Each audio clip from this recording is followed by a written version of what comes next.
Welcome to The Hill's Coronavirus Report. I'm Steve Clemons, editor-at-large of The Hill.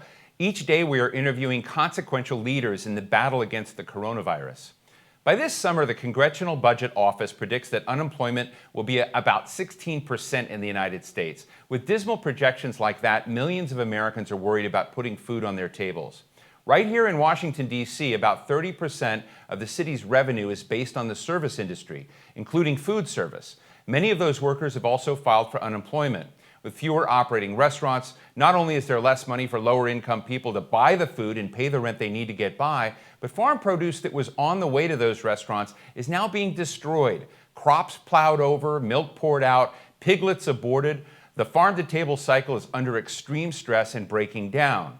One international chef has joined forces with a lot of congressional leaders to introduce a bipartisan bill designed to help restaurants feed the vulnerable. It's called the FEED Act, or FEMA Empowering Essential Deliveries. We need acronyms now and then for those kind of things, but the legislation would have the government foot 100% of the bill to help local restaurants prepare meals for people in need, all the while supporting farmers and local businesses too. He also has worked with Congressman Rosa DeLauro, whom I interviewed on this show just this last week, and House Ag Committee Chair Colin Peterson in creating an action plan to connect the farm produce glut to America's food programs for vulnerable communities. My guest is no stranger to finding solutions to food insecurity. The founder of the World Central Kitchen and a world-renowned culinary master, Chef José Andrés, joins me now. José, great to see you. Thank you so much for joining us. And I want to say one more thing to add to this, because there's been a lot of focus on what you're doing in Washington, what you're doing around the United States, but I want my audience to know that you have a global network. We were at the Carnegie Endowment for International Peace the other day. You were talking about what's going on in Latin America, what's going on all around the world. So I just want to remind people this is a global pandemic, and José Andrés is on the case. But José, tell us first about the FEED Act. Well, I'm very excited about this FEED Act because I don't see myself on the business of influencing Congress with the right ideas that they may endorse. I only see myself as one guy, one boy with boots on the ground, making things happen. So we see that what we're doing at World Central Kitchen, where we have more than 1,000 restaurants in our network, 1,000 restaurants that the money we get donated by so many supporters to World Central Kitchen. In an emergency, usually we open our own kitchens in hurricanes when everything is destroyed, and we feed people immediately. Here is no destruction. The electricity is okay. The buildings are okay. The issue is that we have the entire system shut down. We have restaurants. We have amazing chefs, restaurant owners. They love to feed people. They love to feed people in the good times, and especially in the hard times. So we're partnering with them to feed people in need, one community at a time. What the FEED Act is, precisely to support this simple idea. Governor Newsom already partnered with FEMA to feed elderly people in the state of California. This is a reenactment of the Stafford Act, which precisely will empower states in partnership with FEMA to make sure that with NGOs, with restaurants, we can just put the restaurants to work and take care of the local problems in a very simple movement. Right. We take care of the hunger problem, at the same time we put America to work. All of a sudden, the small farmers can keep selling to the restaurants. All of a sudden, the cooks, the restaurants can go back to work and be part of the response to this humanitarian crisis. Before we know, we go back to normal, but in the process, we are already putting America to work. Well, it's fascinating because, I did just speak with Congresswoman Rosa DeLauro about, what I saw as part one of this process, which was to look at the fact that farmers are destroying crops, destroying milk, aborting piglets, and she gave some sort of very, very visual commentary on how awful that was when we had so many people in need today. And so you worked with her to put together an action plan. And then the second part is you got Republican Senator Tim Scott Congressman Rodney Davis. Again, I don't want to single out Republicans because this isn't even, but it seems easy for Rosa DeLauro and others to join in to work with Jose Andres. It's somewhat striking that Tim Scott and Republicans are lining up behind this too. So how have you made that happen? I don't think I made it happen. I think, quite frankly, we have great American senators and congressmen. I don't see so much if they are Republican or they are Democrats. You see great men and women that they want to serve their people, their states with smart ideas. So, quite frankly, I always say that the best moment is when you can break bread. And I think in this moment, food should be bipartisan and is bipartisan. I see many people in both sides of the aisle supporting this simple idea. Let's make sure through this humanitarian crisis, food is not going to be an issue. Let's take care of the health crisis. Let's take care of the economic crisis, but let's make sure that we don't have a humanitarian crisis. Make sure that we will not have civil unrest. And how we do that? With smart ideas. And it takes a 360 approach. This simple idea of putting restaurants to work to take care of local issues is one cornerstone of everything we have to be doing.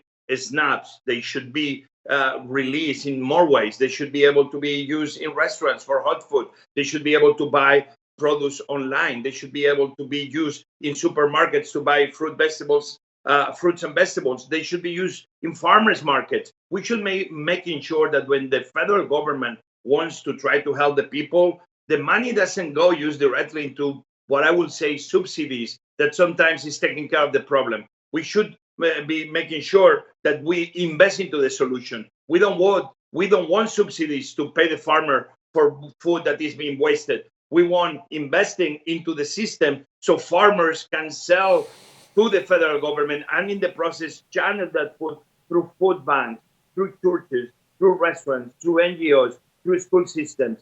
That's what I've been trying to do. And believe me, I do believe that this is the moment where we can bring Republicans and Democrats with their smart ideas together.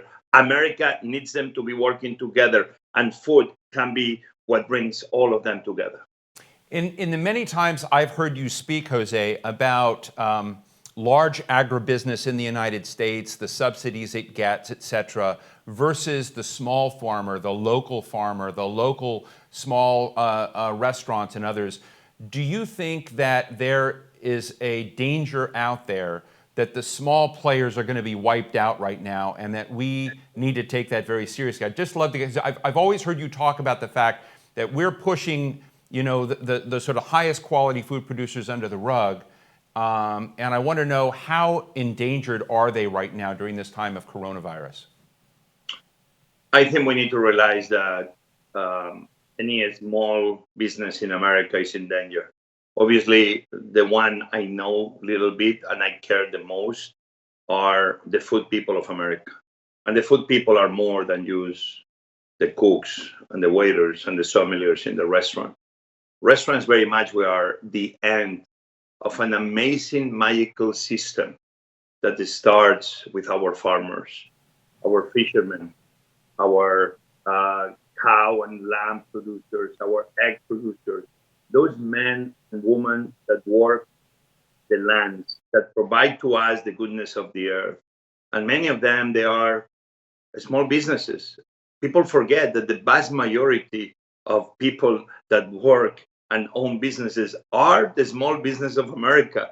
Together, we are a very powerful army. We empower and give work to so many people together. So yes, we need to be taking care of them.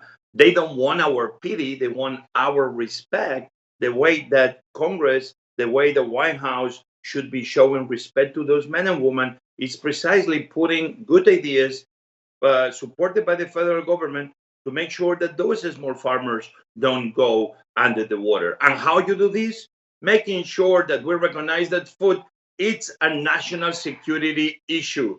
Making sure that our farmers keep being productive. And if they don't have restaurants to sell right now, let's find new ways to make sure that that food is not wasted on the field, but gets to the places that people need that food.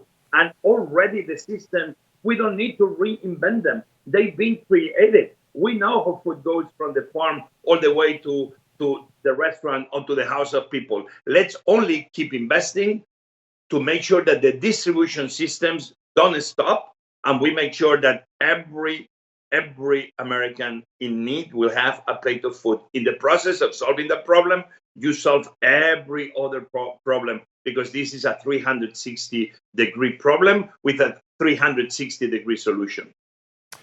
In the coming weeks, we're going to be seeing a lot of the nation begin trying to get back to work, begin opening up. And there's going to be a struggle about what that means, what it looks like. We're going to have concerns about public health and safety, but there's also economic viability. And as you've said, so many people in the health, in the food business are the ones that are really desperate right now because their economic viability has been just, cut at the knees. Where are you in this? And have you thought at all about your network and what best practices are that you can inject into this debate? I'm sorry. I totally freeze out. On this debate of, repeat for me. Of reopening the economy versus public health, how can we do it the right way? Listen, I'm a cook. And I know one thing. We've been fighting Corona at World Central Kitchen for many months now. We had the team on the ground in Yokohama, in Japan. Right. We were feeding thousands of people during over a month. Didn't you feed the people on that ship, the Princess ship that was the first major ship? They were screaming for help. No one would go on. And your people went on and fed those people on that ship. We did 18,000 meals a day for over a month. We partnered with great people. Chef Nobuo Matsuhisa gave us help. Many people, the Princess cruise ship, obviously. We went there to help. Why us? Because we had experience with cholera before, Haiti, Mozambique. But the men and women at World Central Kitchen, we did a very good job. I was so proud of them. Then Auckland, where I joined my team, we did the same for Governor Newsom. That ship was handled much better than the one in Japan, I can tell you that. So we've been already thinking about this from a long time. That's why World Central Kitchen was able to deliver N95 masks and face shields to many hospitals around Virginia, Maryland, Washington, D.C., because we bought them to prepare our teams for what we saw a real crisis in the making.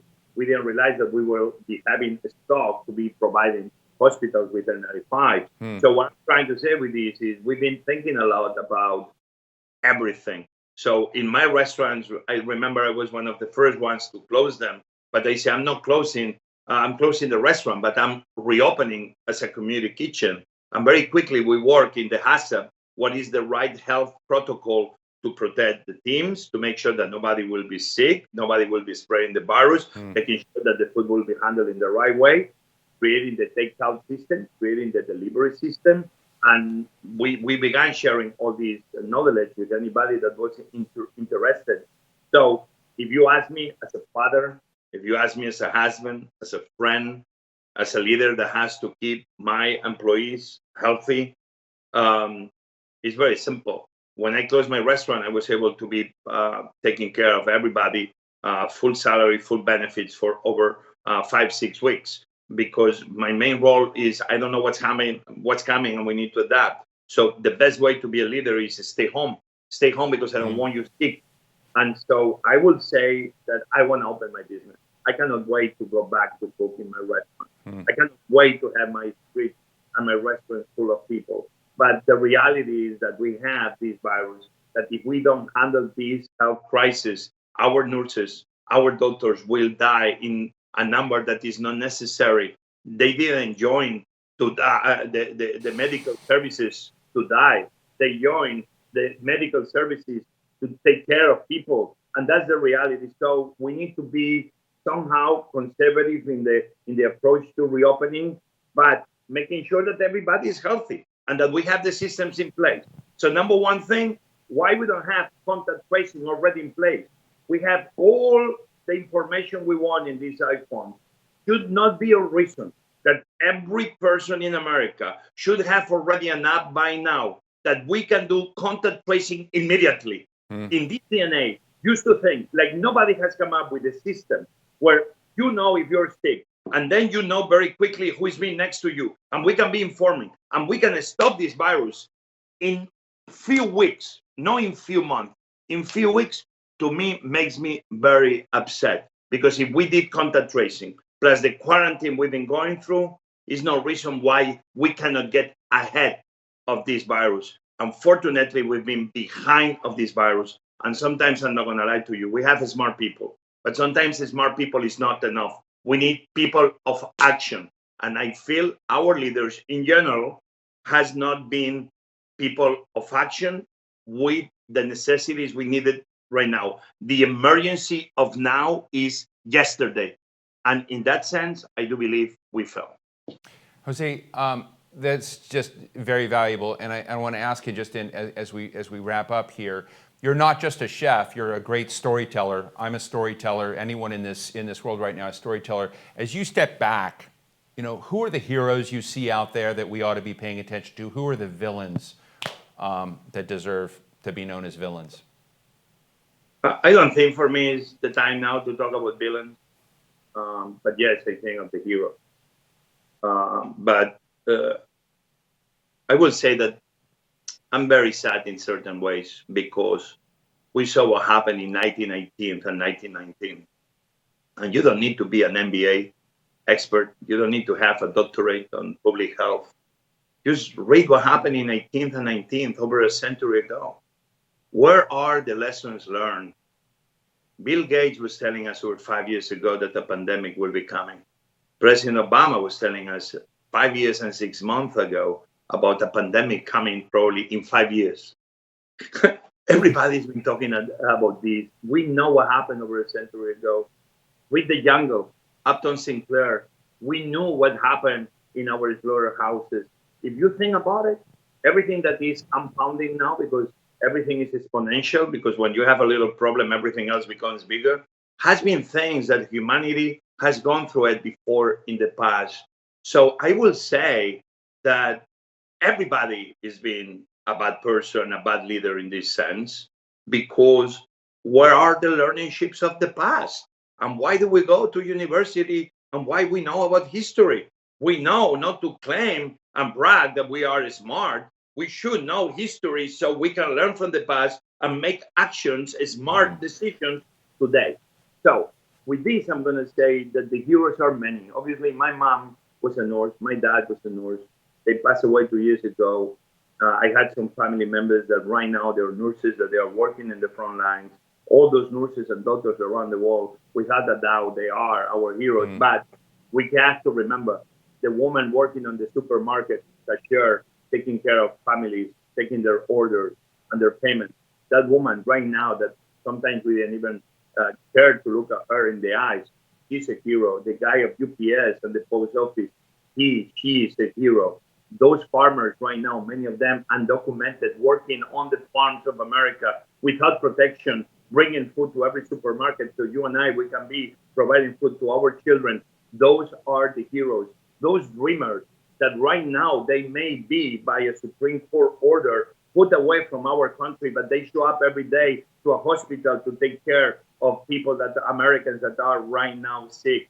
Those are heroes. Right now we're learning that those men and women that sometimes they are voiceless, those men and women that sometimes seems they don't count in our society, those men and women we are learning that actually they are the essential people, the essential workers that keeps America running. And for that, empathy, hopefully, towards those men and women is what is going to be showing us the way. Everybody matters.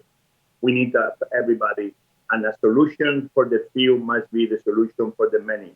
We cannot reopen America without making sure that everybody is taken care of. Not only the ones that can stay behind in a big home, but everybody will be safe and everybody can enjoy this beautiful country of ours.